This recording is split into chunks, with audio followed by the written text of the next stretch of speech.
अगर मैं तुमसे कहूं कि एक सामान्य कॉरपोरेट ऑफिस के अंदर कुछ ऐसा चल रहा था जिसे कोई समझ ही नहीं पा रहा था, तो शायद तुम यकीन नहीं करोगे। लेकिन जब पुलिस को इस बात का शक हुआ तो उन्होंने एक ऐसा कदम उठाया जो आम मामलों में कभी नहीं उठाया जाता, और सच सामने आया तो हर किसी के मन में सिर्फ एक ही सवाल था, आखिर अंदर चल क्या रहा था? 3 बजे रात फोन की एक घंटी, और उसी के साथ एक ऐसा सच सामने आया जिसने पूरे ऑफिस को हिला दिया। ये कोई फिल्म नहीं, ये किसी कहानी का हिस्सा नहीं, ये एक कॉर्पोरेट ऑफिस के अंदर छुपा हुआ सच है। जहां लोग रोज काम करने आते थे, टारगेट्स पूरे करते थे, मीटिंग्स अटेंड करते थे, लेकिन उसी जगह कुछ लोगों के लिए सब कुछ बदल रहा था। शुरुआत बहुत सामान्य थी। एक एम्प्लॉय जिसने शिकायत दर्ज कराई। उसका कहना था कि शुरुआत में सब कुछ नॉर्मल था।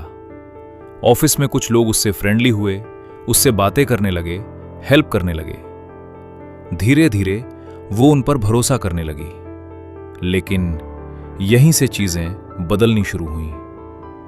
उससे पर्सनल बातें पूछी जाने लगी, फैमिली, रिलेशनशिप, बिलीव्स।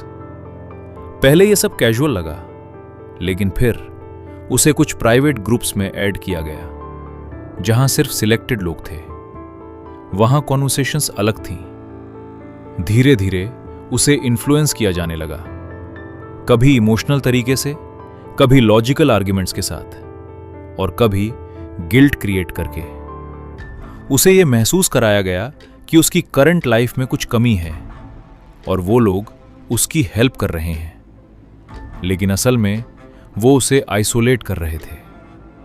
उसका कांटेक्ट बाकी कॉलीग से कम होने लगा, वो अकेली पड़ने लगी, और यही सबसे डेंजरस फेज था।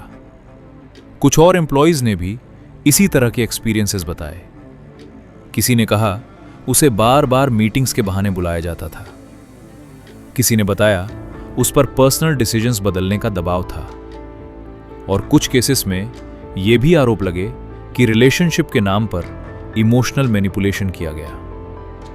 जब कुछ लोगों ने मना किया तो उनके साथ बिहेवियर बदल गया, उन्हें इग्नोर किया गया, प्रेशर डाला गया, और कुछ ने यह भी कहा कि उन्हें डर महसूस होने लगा था।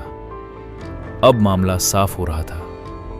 ये रैंडम इंसिडेंट्स नहीं थे, ये पैटर्न था, और इसी पैटर्न को समझने के लिए पुलिस ने सबसे बड़ा कदम उठाया, अंडरकवर ऑपरेशन।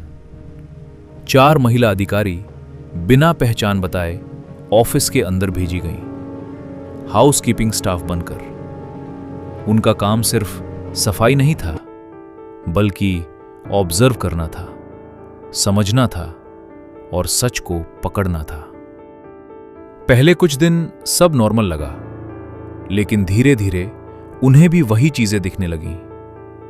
कुछ लोग अलग ग्रुप्स में इंटरैक्ट करते थे, कुछ कॉन्वर्सेशंस छुपकर होती थीं, कुछ मीटिंग्स ऑफिशियल नहीं थीं, और सबसे इंपॉर्टेंट, कुछ लोग दूसरों को केयरफुली अप्रोच कर रहे थे, जैसे कोई प्लान फॉलो हो रहा हो। इन 40 दिनों में छोटे छोटे पीसेस जुड़ने लगे और एक बड़ी तस्वीर बननी शुरू हुई।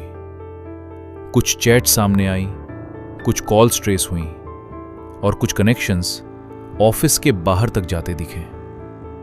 अब मामला और सीरियस हो चुका था, क्योंकि यह सिर्फ हैरेसमेंट नहीं था, यह इन्फ्लुएंस प्लस कंट्रोल का मामला बन चुका था। कई लोगों से पूछताछ हुई, कुछ को हिरासत में लिया गया, कुछ नाम सामने आए, और कुछ लोग अचानक गायब हो गए।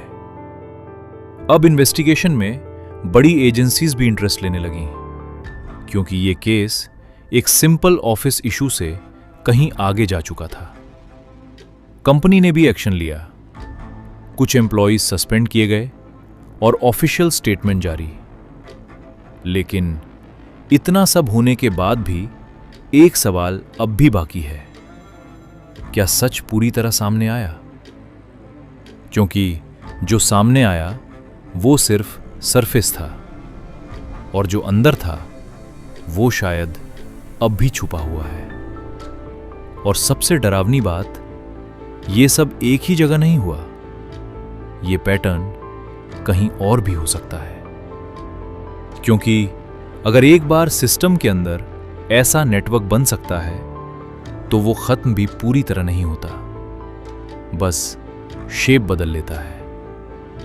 और शायद आज भी कहीं ना कहीं वो खेल चालू है, क्योंकि कुछ सच्चाई कभी पूरी तरह सामने नहीं आती, बस धीरे धीरे लोगों की यादों से मिट जाती है।